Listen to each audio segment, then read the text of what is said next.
Bonjour, c'est Gilles sur boursicoté.com. Voici l'analyse technique Forex et matières premières pour cette journée du mercredi 12 août 2015. Avec un euro-dollar qui confirme la rupture ici de la résistance oblique baissière, on la sentait venir, les tests qui se multipliaient, une configuration qui était plus favorable ici. On casse après une petite hésitation et on monte donc directement valider le premier objectif qui se situait à 1.12.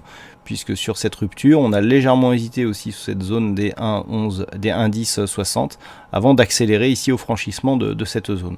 Donc on valide ici un retournement de tendance puisqu'on commence à casser des points hauts significativement. Par contre, d'un point de vue court terme, on commence à rentrer ici dans une zone assez surachetée. Donc on peut continuer sur cet élan, d'autant plus que je dirais que les conditions macroéconomiques favorise une poursuite, mais la configuration technique devrait donner ici une phase de consolidation.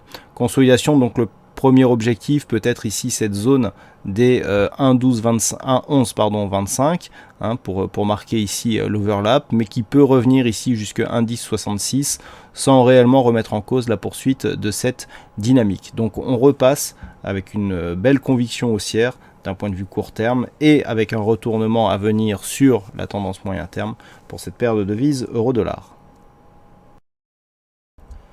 Sur le dollar yen, la tentative de franchissement de cette zone des 125 yens pour un dollar a avorté, puisqu'après avoir testé ici cette zone, on est revenu ici sous la zone des 125, donc pour au voisinage de la zone de support qui définit la tendance moyen terme. Donc pour l'instant,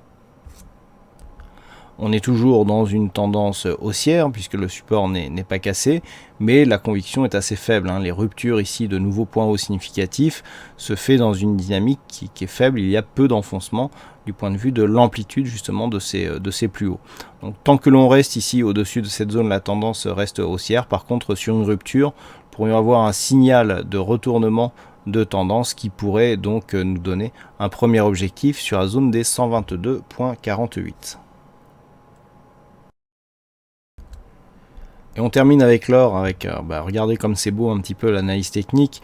Hier, je vous indiquais que sur la rupture ici du retracement à 23,6%, on visait désormais le retracement à 38,2% de Fibonacci à 1126,2. Excusez du peu, on fait au plus haut pour l'instant sur cette séance 1125,86. On y est presque, il en manque encore un petit peu, mais il semblerait que ce soit bien parti. La bougie a quasiment validé ici le contact avec ce retracement de Fibonacci. Donc nous sommes toujours dans un rebond technique.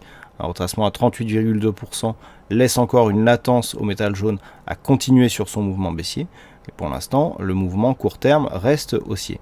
Attention à la configuration qui est légèrement surachetée. L'or est capable de supporter des configurations plus fortes, donc ce n'est pas un signal de retournement. RSI et stochastique donc sont en zone de surachat malgré une amplitude assez faible encore sur le MACD. Donc pour l'instant, ce n'est qu'un signal de rebond technique par rapport à la dynamique baissière ici qui avait fait passer l'or des cours à 1200 sur 1077 au plus bas $ l'once.